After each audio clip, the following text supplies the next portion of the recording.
Welcome to Leadership Talk, the official Waymaker podcast, where we explore how your organization can achieve more by doing less.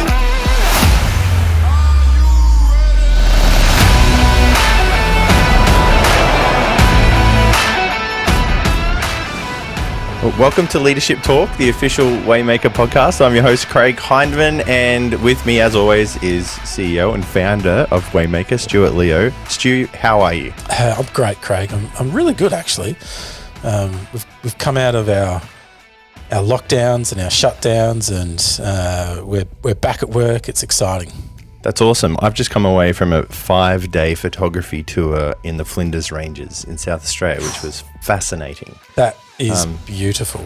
It was really good. Hey, Stu, off air, we've been talking about solving, business problems and organizational structures and all the rest of it. And last episode, we talked about the difference between, we were talking about culture, and we were talking about the difference between values, principles, and behaviours. That's right. In terms of culture. But we wanted to continue to talk about culture in this episode because I guess, Stu, the biggest question is, how do we actually build it? Like, where do we even start in building culture? So we thought we'd talk about that in this episode. That's right, because that's the helpful, practical piece. And you're right. Last episode we talked values, principles, behaviours. And as a recap, a value is something like honesty, trust, excellence. A principle is turning that value into something more like a rule or a guideline that frames and sets up behaviours. So truth being the value, the principle is we always tell the truth. The behaviour is I told the truth. That's and why do we do that? Because it helps us frame and shape culture, which is really the way we do things, and that's behaviours. Do we have consistent behaviours around the way we do things? And so values, principles, behaviours starts to shape culture. But how do you really then, as a leader, get your hands around it, understand it? Maybe today, where is it sitting objectively, and where do you want it to be into the future? And that actually most people don't know how to do. Most people have had the values conversation. Oh, we've whacked some values on the wall, and aren't we great because we have respect and integrity and trust and blah, blah, blah. But why hasn't our culture changed? And that's what we want to talk about today. How do you put rubber on the road? I remember, culture is so frustrating because it takes so long. That would be a frustrating culture. I hope you've got a magic bullet for it. But I actually remember a thought leader once saying that you don't teach culture, you be culture. Discuss. Well, of course. I mean, culture is the way we do things around here. That's that really common terminology. And culture is built off our behaviours. And we're going to go a little bit deeper into those behaviours or the things we do, because you can't mandate culture. You can't. It's not culture when you mandate it. It's policy. And policy only lasts as long as you can enforce the policy. It's and at some point, you end up in totalitarian, authoritarian regimes. You start shooting people to make people do things. In organisations, at some point, you've got to stop whacking people with policy and start leading people by setting examples, by demonstrating how. And so great leadership, is supported with policy that clarifies, that articulates, that puts the strong foundations underneath. But nobody ever remembers a 52-page policy on how to do something. They learn how to do it. It becomes a part of who they are, and then they do it. And so that's what we've got to focus on. How do we build that DNA inside our culture? And that comes from example, that comes from being, that comes from showing, from teaching, from building processes, from guiding people, from helping them, from correcting them, actually calling people out on you've not done that right, here's the right way to do it. And so often in culture, we forget that the process of cultural alignment is actually a process of discernment and discipline to create the right processes and behaviours and teach people how to do it well. And then, dare I say, modelling that. Of course, then. yeah, absolutely. And if you can't model it as the leader, then it'll never be the culture, because they'll just model you, and they won't believe what you say. They'll only believe what you do and say. And you start hearing the language around the office and around the organisation as well. Like, that's not who we are, or this is who we are. Like, it's more of a not just that's not what we do, but it's more like that's not who we are. Correct. Yeah, and that's the shift. You know you're building culture when you know that you're building behaviours on clarity of who we are, not what we do. Yeah. And that's the difference. And that's why in our leadership framework, the Waymaker leadership curve, identity is the very first big chunk of thinking, because it's in figuring out who we are in the marketplace, in the community, that we begin to frame how we will then act. And who we are encompasses all the things of finding fit. Yep. Do we have a product or a service that fits? Do customers want it? Are we really solving a problem out there in the community? And it also includes the elements of, well, who are we? We solve this problem, but who are we as we solve this problem? And many different organisations solve the same problem in the marketplace, but they do it in different ways, as different characters. And that's not a bad thing, because not everybody wants to have the same problem solved by the same group of people. So figuring out who you are as an organisation is that character, and you'll hear us talk around brand and reputation and culture, and just simply that culture is the internal character of the organisation. Reputation is the external representation of that, and the organisation's brand is their character. And so character is the very heart. And when I use the term identity, I'm referring to character really. Who are we? What do we stand for? Why are we here? And when we know that, that shapes our behaviours. And if we are split personalities, split identities, split characters, then we will by nature do things differently across the organisation that conflicts, and that will create conflict. And the organisation will suffer internally. It'll be toxic because it doesn't know who it is, and it'll need a vaccine, to use a word of the moment. It'll need something that removes that toxicity from the bloodstream of the organisation to bring order back into consistency of character.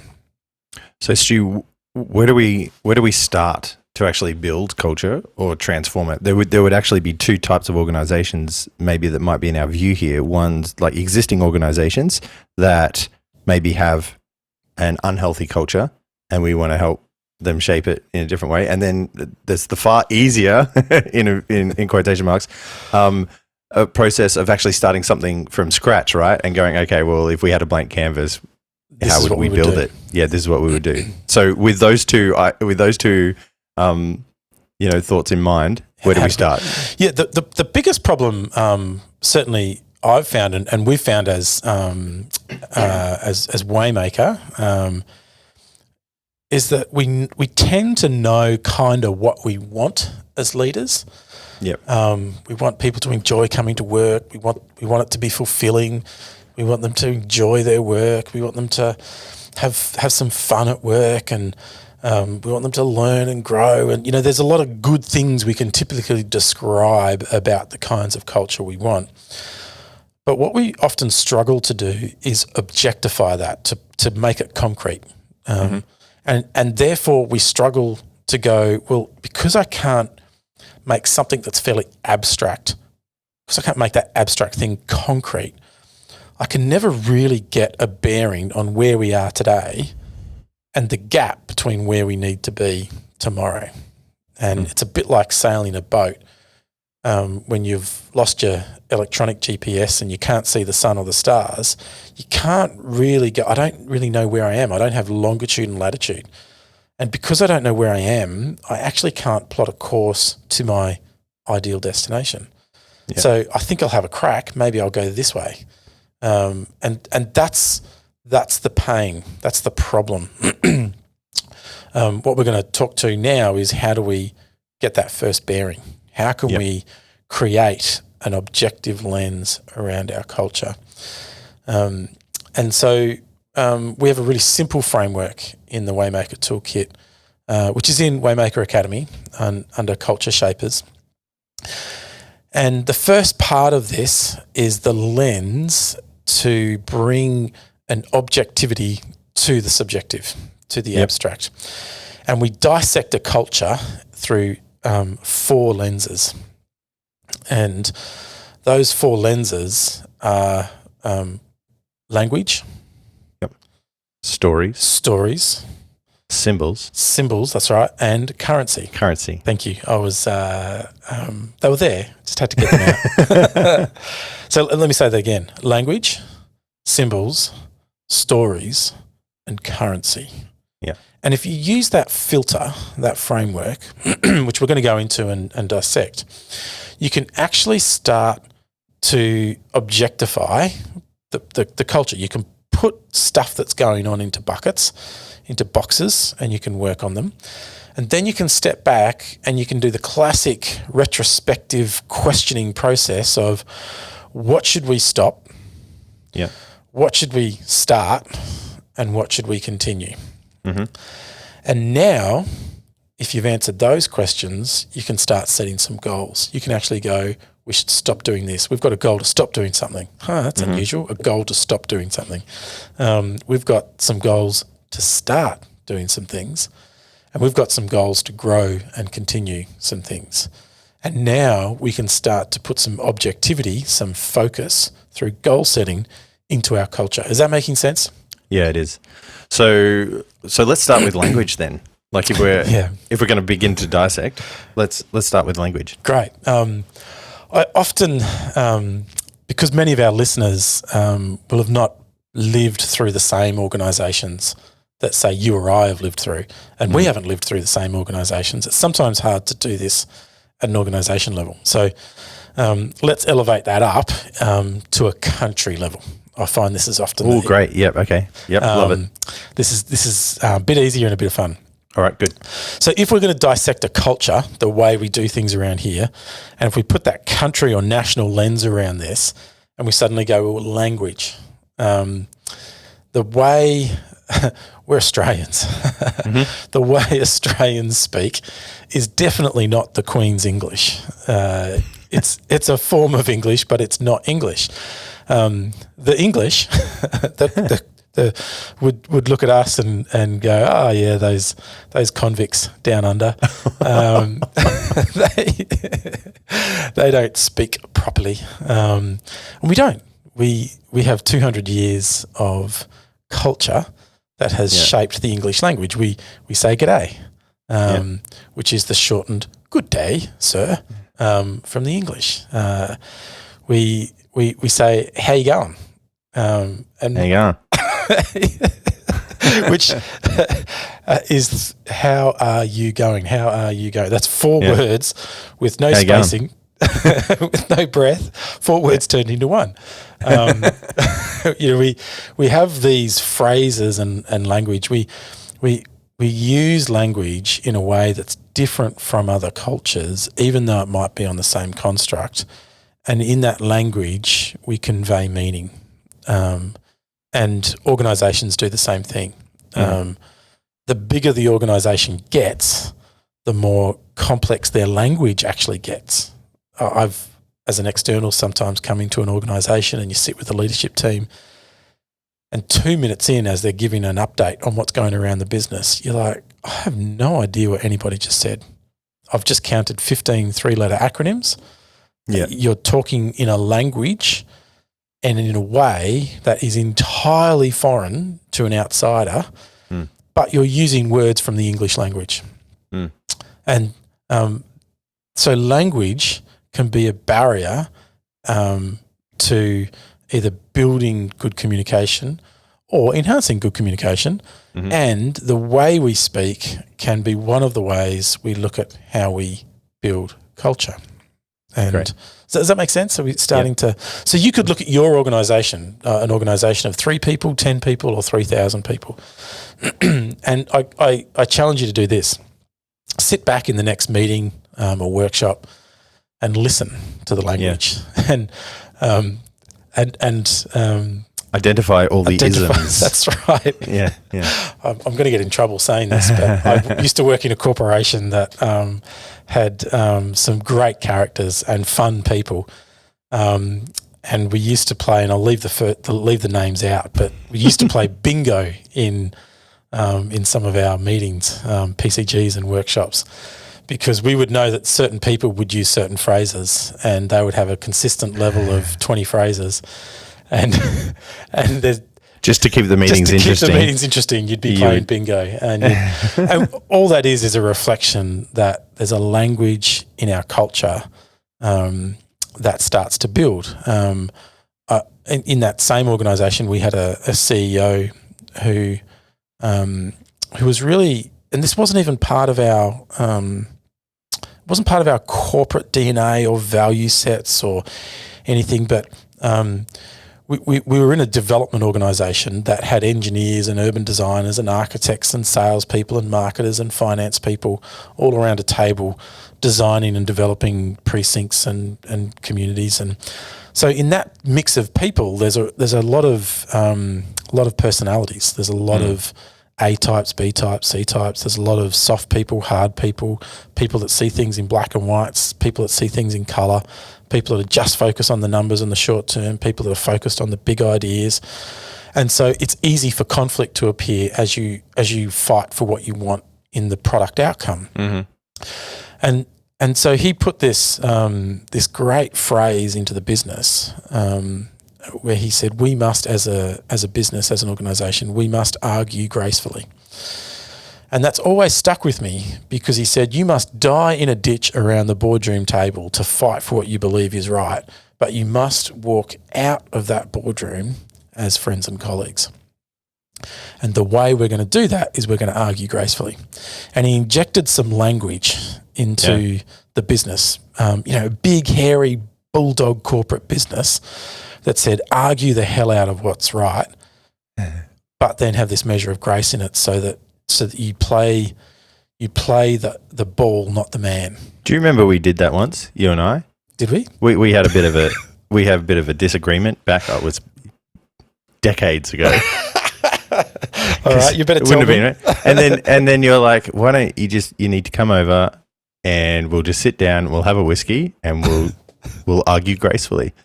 And did I say that? Yeah. We it was around those lines, and we chinked glasses, and we had a couple of whiskeys, and we had it out, and we were still friends. Well, there you go. So clearly, that leadership we are modelling the culture. 20 years later, but I think if you're listening, you're probably starting to get the idea here that language, as leaders, language can shape those behaviours. And so that particular CEO, a guy called Rod Ferring, actually, I think he's now the chairman of Australand here in Australia, a development organisation. He put in a beautiful but powerful phrase in the language of the organisation that shifted the culture forward to a place where commercial outcomes were met and positive cultural outcomes were met. And I've always thought, that was a genius move. Yeah, great.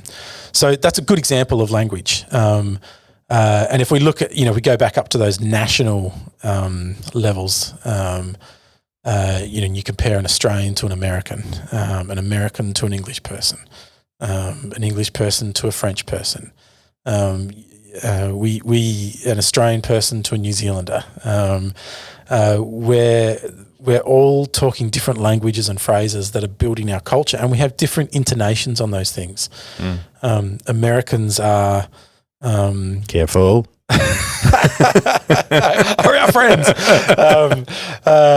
But very strong, bulldog, loud, which kind of fits because it was the strong, bulldog, loud, independent Puritans that left England in the 1600s to go and seek that new land, and left the polite, conforming people behind. And so what's ended up is a big, loud, vibrant culture, and still the quiet, conforming, proper culture, but both came out of the English culture. There's some great books written on that and articles written on how the early culture of those people, particularly coming out of places like Yorkshire and, dogged kind of like bulldog kind of cultures, were the people that went to the Americas in search of that great land. And so what do you think happens? Well, 400 years later and 300 million people later, those core traits in their language and personality still exist. So we're just talking language, man. I talk we so much more on language. We should actually move on. We should move on. Yeah. What do you want to talk about? Stories or symbols? Oh, let's go with symbols. Yep. Symbols are the easy ones at a national level. What do we have at a national level? What kind of symbols do we have? We have flags. We have coat of arms. We have anthems. That's right. Yeah, they're all symbols, and symbols aren't always just graphical devices. In an organisation. We have Vegemite. Also, that's right. Yes. So not all countries have spreads. Australia is a special place. That's right. Symbols, flags, coat of arms, animals. But we also have symbols that can be the way we might do something. In Australia. A symbol is very of mateship, of a helping hand, speaks deeply to the Australian culture, because we're mates, we're the underdogs, we're the convicts kicked out to the bottom end of the earth, we're the people that have, and I'm just kind of emphasising to make a point. So symbols can be all those things that start to represent the thoughts and ideas behind, and we stand behind them. Songs, the unofficial national anthem of Australia, I Still Call Australia Home, a Broadway song. And you can do the same in England and America and France and Denmark and New Zealand. And so these symbols are symbols we build. But symbols can also be actions. My father, my old man, was a school principal, and all his life, teacher and school principal. And I remember him talking about changing the culture in a school to be one that was more caring, that had more pride, that had more love for your fellow person and community. And he said probably the most important thing we ever did to shift a culture in a school that was struggling with that was we implemented a symbol, a phrase. So it's a bit of language and a bit of symbol here. Knowing your dad, it would probably be Latin. That's right. Am I right? No. But he instituted a really simple symbol, which was a behaviour, where he said, the school was called a manual. At a manual, we never walk past rubbish. We never leave a place dirtier than the way we found it. And he said that one thing, never walk past a piece of rubbish, that phrase, that symbol, when teachers would walk past a piece of rubbish, they'd bend down and pick it up. And if they didn't, another teacher would call them out. When students walked past a piece of rubbish, they'd bend down, pick it up. And that one act started to spread, and that one act shaped the culture, because the picking up of the rubbish was just a symbol. It symbolised we care about the land we're standing on, the people around us, and our school. And that changed something in the psyche and the mindset of the children and the teachers, and the culture changed. And all from just not walking past a piece of rubbish. That's a good example of a symbol. Does that make sense? Yeah, really good. I was actually just Googling "pick up your rubbish," what it would be in Latin. You'll have to text him later. Okay, well. What are we up to? We're up to stories. We're up to stories. Stories. Yeah. So stories again shape culture so well, and at that national level, here in Australia, there are certain stories that shape our culture. The ANZAC story. For non-ANZACians listening, that means Australians and New Zealanders. Mm-hmm. In World War I, there was a great battle that was fought at Gallipoli on the shores of Turkey, where the English sent in the Australians and the New Zealanders into a complete massacre. It was a disaster, but in that battle, the ANZAC spirit was born. Mm. Where Australians and New Zealanders, the Australian and New Zealand Army Corps, ANZAC, Australia and New Zealand Army Corps, fought against the Turkish in World War I. There was immense mateship, immense courage under immense loss of life and destruction. And whilst it was a lost battle, it framed the courage and the respect and the integrity. And to this day, our two countries, Australia and New Zealand, are unified under that ANZAC spirit. And it drives us. We have a public holiday. Families back home in Australia and New Zealand were making biscuits and sending them across in tins to men at the front, and the type of biscuit they made was an oatmeal biscuit with syrup and sugar that was nourishing and fulfilling and would last the journey to the front. It's the ultimate dunking biscuit. Oh, it's amazing. Yeah. To this day in Australia, we call that an ANZAC biscuit, and in New Zealand. And so the ANZAC story is a story rich in Australia and New Zealand that defines our culture, our mateship. And in America, you Independence Day, Columbus Day, in England, thousands of years of history. You could pick your culture. There are days, there are stories that you tell. The founding fathers, the Constitution stories, the stories of the West. So I think you're getting the picture. And in organisations, we have those stories.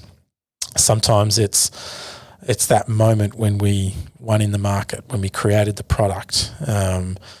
It's when we, at all odds, survived.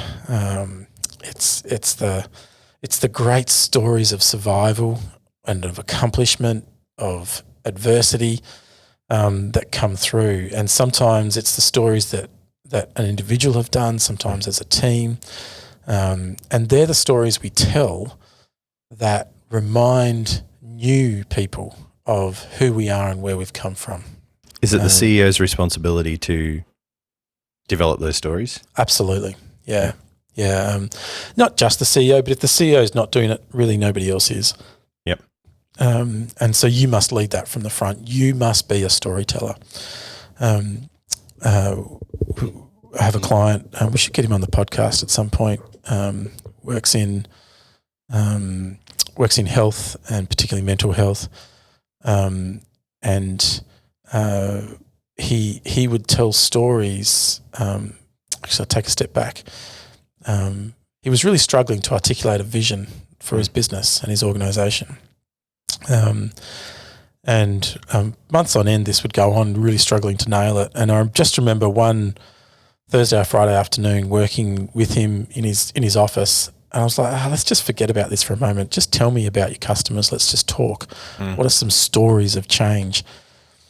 And as he started to tell some stories of his customers and the customer's story, the light bulb came on for him around what his vision was and where this business could go. And I was like, that's it. You don't need fancy vision statements and this or that. You just need to tell those stories. And if you're listening to this, you can convey more in one story that lasts 2 or 3 minutes than you could ever put in a 52-page policy document. Yep. And if you get that right, then you will shape the culture. And so I challenge you to think about the stories that shape your culture.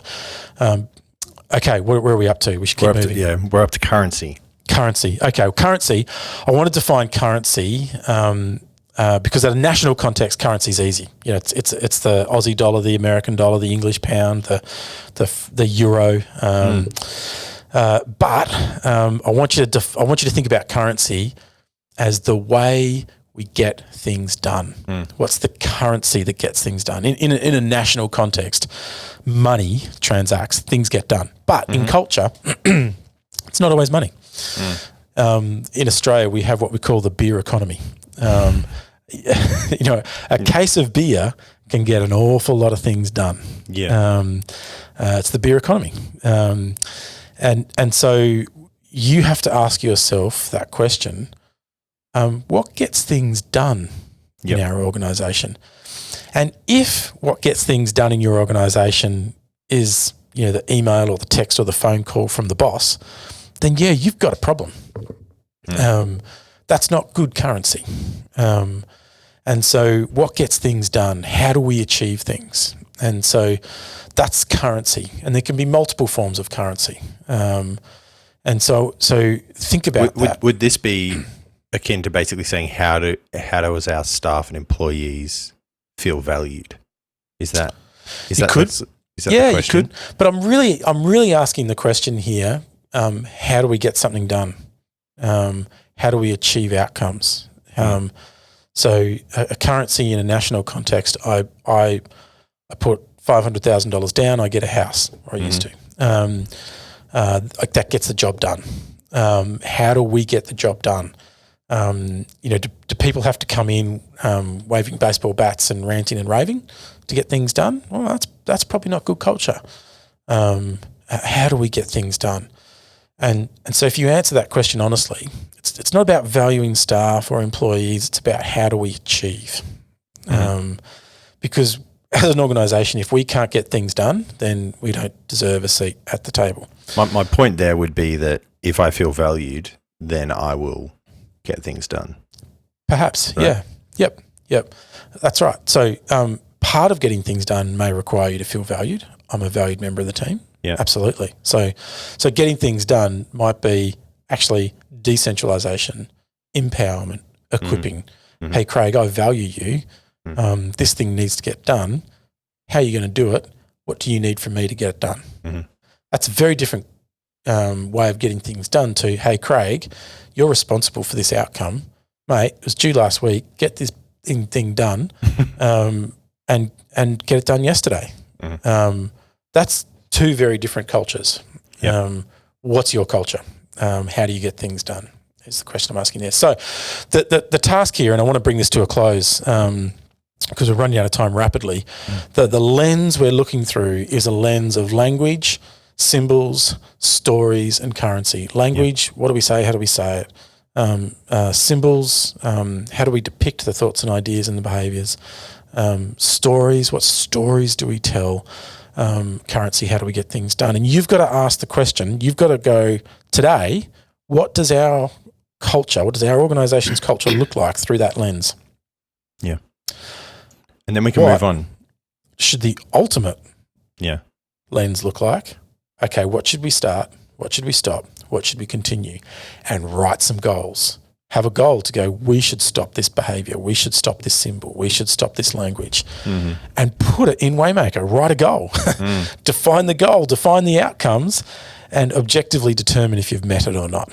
And that is how you shape and change culture. Stu, in your experience, which column is usually the biggest when you do this review? Oh, the start, stop, continue. Start, stop, continue. Everybody finds it easy to be negative. So the stop column, often is the easiest thing. Oh, we've got to stop doing that. Got to stop turning up late for meetings. Got to stop doing this. Got to stop saying that. Actually, what's hard is the start column. What should we start? Because that really requires some strategic thinking. You've got to step back and go, well, we've got to start telling stories. What stories? Okay, guys, Yep. over the last 5 years of this company, what are the good stories? Okay, let's put them down. Let's document them. Let's tell them, hey, do you know, hey, dear CSO, CXO, CFO, general manager here, manager there, team leader, supervisor, do you actually know the story of how this company started? Oh, no, I have no idea. Let me tell you. Because that speaks to the character of who we are today. Do you know the story of how we won and beat blah, blah, blah? Oh, actually, no, I don't. Okay, well, you got to learn how to tell that story. So actually being practical and going, here's how we tell the story, here's how I tell it, is a part of teaching your team to build that culture. Because over time, here's what will happen. They'll develop their own stories. Yep.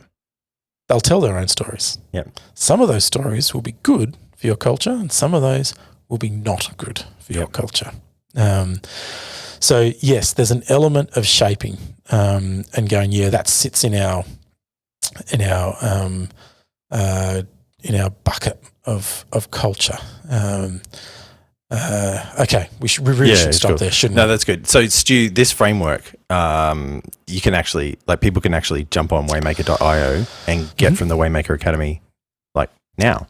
That's right. And start using it straight away with your clients, with your organization, and that will actually be a framework that will help you articulate your goals and build better culture. Amen. Ultimately. So if you haven't already done that, jump on Waymaker.io, sign up, go to the Waymaker Academy. You'll find it under Culture Shapers. You will. And Stu, as always, sorry we went a bit over time this episode, but as always, it's always great to chat to you about all things leadership. And next time, let's talk more about how to achieve more by doing less.